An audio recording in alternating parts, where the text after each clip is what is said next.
अगली सुबह दोनों बहनें अपनी जमीन को देखने जाते हैं, जिसमें दोनों बहनों ने मेहनत करके थोड़ी सी सब्जियां उगाई थी।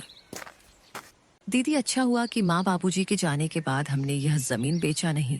अभी देखो, हमने मेहनत करके कितनी सारी सब्जियां उगाई है। अब हम किसी व्यापारी को यह बेच के थोड़े पैसे कमा सकते हैं। हाँ, तू ठीक बोल रही है।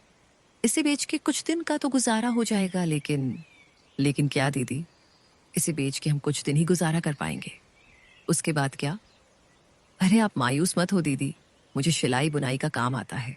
मैं वो करके घर खर्चे निकालूंगी। आप बस घर संभालना। कोई जरूरत नहीं तुझे ये सब करने की। तू क्या मुझे बेकार समझती है? तू घर पर ही रहना। मैं लोगों के घर काम करने जाऊंगी और मुझे बांस की सीजें बनाना भी आती है, जो बाबूजी ने सिखाया था। ये करके मैं घर का गुजारा निकाल लूंगी। यह सब बात करके दोनों कुछ समय अपने खेत में व्यतीत करने के बाद घर आते हैं और अपने अपने काम में लग जाते हैं। रात को जब दोनों सोने जाते हैं, तब दोनों बहनें अपनी मुश्किल भरी जीवन के बारे में एक दूसरे से बात करने लगते हैं। दीदी, माँ बाबूजी के बिना ये रातें और भी डरावनी लगती हैं। सब कुछ खाली लगता है ना दीदी? हाँ मीरा, पर अब हम माँ बाबूजी दोनों की जिम्मेदारी निभा रहे हैं। हमें हार नहीं माननी। ये जमीन, ये घर, सब कुछ उनका दिया हुआ है।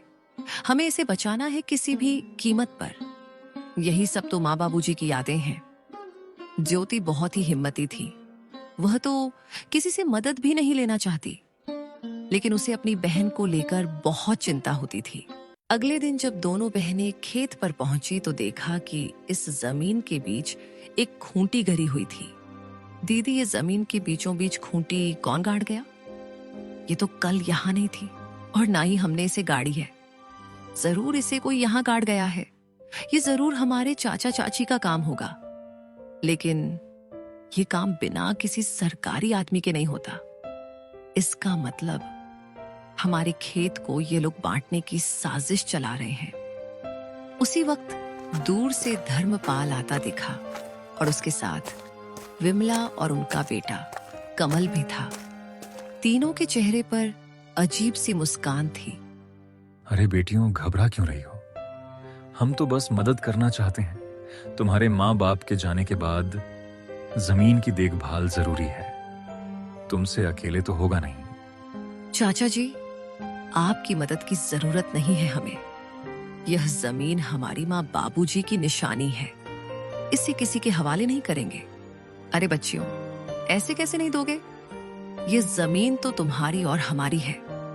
कमल के दादाजी ने अपने दोनों बेटों को बराबर हिस्सा करके दिया था, लेकिन शायद तुम्हारे पिता अपने आखिरी दिनों में तुमसे यह बात बोलना भूल गए। इतने साल तो हम साथ ही खाए पिए हैं। हम तो तुम्हारे भलाई ही चाहते हैं। अब ये दुश्मनी क्यों? दुश्मनी तब शुरू हुई चाची, जब आपने हमें अकेले समझकर हमारी जमीन पर नजर डाली। और चाची, दुश्मनी तो आप लोग हम दोनों से निकाल रही हो। अरे मीरा, इतनी गरज क्यों रही हो?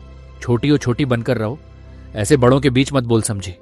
अरे जाओ, कैसे बड़े लोग जिनकी सोच छोटी होती है, वे उम्र में बड़े होकर भी सम्मान के हकदार नहीं होते। मीरा, तो कुछ मत बोल। और हाँ, अब अगर आप लोग हमारे खेत के पास भी आए तो अच्छा नहीं होगा। हम कमजोर दिखते हैं पर डरते नहीं। धर्मपाल ने सब कुछ चुप कराकर कहा। ठीक है बेटियों, हम कुछ नहीं कहेंगे, लेकिन कानून अपना काम करेगा। जब जमीन के सरकारी कागजात आएंगे तो देख लेना। जब तुम्हारे नाम नहीं निकलेंगे तो खुद समझ जाओगी कि जमीन किसकी है। तीनों वहां से चले गए। ज्योति और मीरा कुछ देर तक खामोश खड़ी रही। दीदी, क्या वो सच में कागज बदलवा सकते हैं? कुछ भी कर सकते हैं मीरा। लालच में आदमी अंधा हो जाता है। हमें किसी पर भरोसे नहीं करना चाहिए। अब हमें बहुत संभाल के रहना पड़ेगा।